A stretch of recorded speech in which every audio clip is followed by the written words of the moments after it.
गुरु प्यारी संगत जी, जय गुरु जी। संगत जी, आज हम आर कृष्ण स्वामी अंकल जी द्वारा शेयर किया गया सत्संग देखेंगे। तो चलिए सत्संग शुरू करने से पहले गुरु जी का मंत्र जाप कर लेते हैं। ओम नमः शिवाय, शिव जी सदा सहाय। ओम नमः शिवाय, गुरु जी सदा सहाय। ओम नमः शिवाय, शिव जी सदा सहाय। ओम नमः शिवाय, गुरु जी सदा सहाय। ओम नमः शिवाय, शिव जी सदा सहाय। ओम नमः शिवाय, गुरु जी सदा सहाय। जय गुरु जी। शुक्राना गुरु जी। संगत जी, अगर आप भी अपना सत्संग शेयर करना चाहें तो नीचे डिस्क्रिप्शन बॉक्स में दिए गए ईमेल पर सेंड कीजिए। जय गुरु जी। शुक्राना गुरु जी।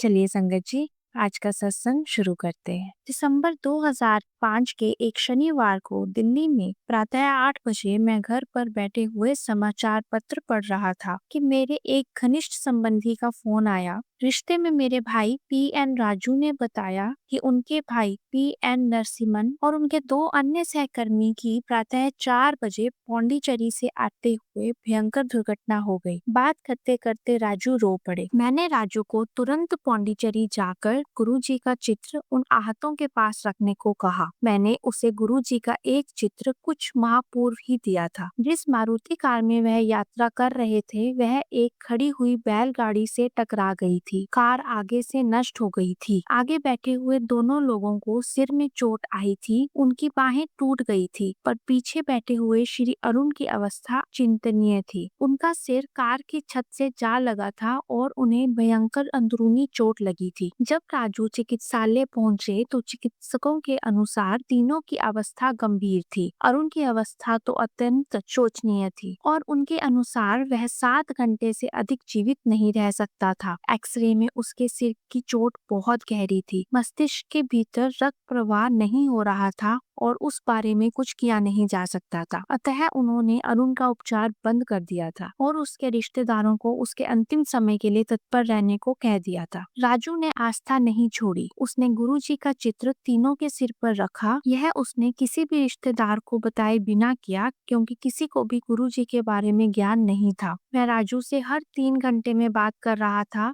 वह जब भी रोगियों के समीप होता तो गुरुजी का चित्र उनके पास रखकर गुरुजी से प्रार्थना करता। परिणाम तुरंत ज्ञात होने लगे। चिकित्सकों ने जब रोगियों का परीक्षण किया तो 2 को तो उन्होंने संकट से बाहर घोषित कर दिया, परंतु उन्हें गहन चिकित्सा केंद्र में देख रेख के लिए रखने पर बल दिया। अरुण का परीक्षण करने पर वह चकित रह गए। न केवल उसने वह 7 घंटे की सीमा पार कर ली थी, उसकी अवस्था में भी सुधार था। चिकित्सकों से प्रश्न करने पर वह कुछ उत्तर नहीं दे पा रहे थे। अगले दिन चिकित्सक स्तब्ध रह गए। अरुण का परीक्षण करने पर उन्होंने उसका तीव्रता से सुधार होता देखा। तब उन्होंने कहा कि वह ठीक तो हो जाएगा, पर सामान्य जीवन व्यतीत नहीं कर पाएगा। दुर्घटना के 2 सप्ताह बाद तक राजू गुरुजी का चित्र रोगियों पर रखता रहा। 1 माह के उपरांत अरुण पुरानी बातें याद करने लगा और उसने शैया से उठने की आकांक्षा व्यक्त की। गुरु कृपा से वह स्वस्थ होता गया और 3 मास के बाद उसने कार्यालय भी जाना आरंभ कर दिया। अरुण का उपचार करने वाले चिकित्सक केवल आश्चर्य कर सकते थे।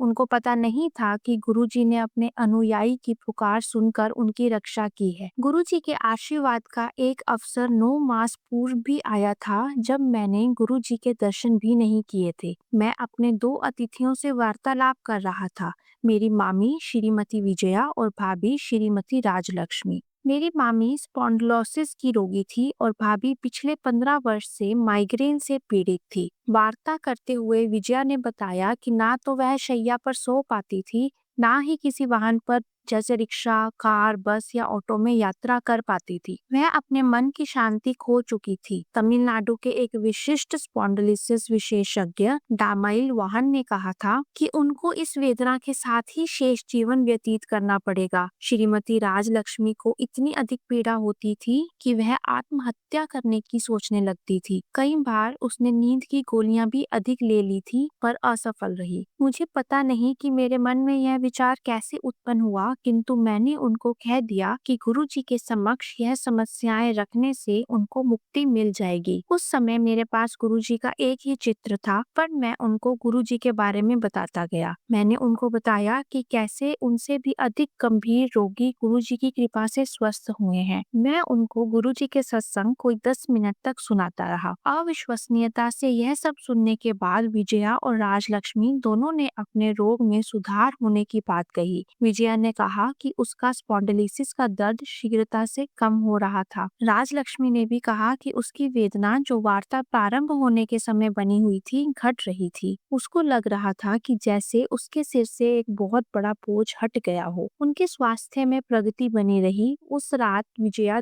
10 वर्ष के पश्चात पहली बार शैया पर सोई। राजलक्ष्मी ने उस रात कोई औषधि नहीं ली। यह चमत्कार देखने के तुरंत बाद मैंने कर्नल चटर्जी को फोन किया और उनसे गुरुजी के पास जाने के मार्गदर्शन लिए। एक सप्ताह के बाद हमने गुरुजी के दर्शन किए और उनसे आशीर्वाद लिया। उस वार्ता को हुए 3 वर्ष हो गए हैं और चेन्नई में रह रही वह महिलाएं रोज गुरुजी के चित्र के सामने उनसे प्रार्थना करती हैं। अब उनमें उन रोगों का कोई आसार शेष नहीं है। जय गुरुजी, शुक्राना गुरुजी। संगत जी, अब हम इन सत्संगों को विराम देंगे और गुरुजी का मंत्र जाप करेंगे।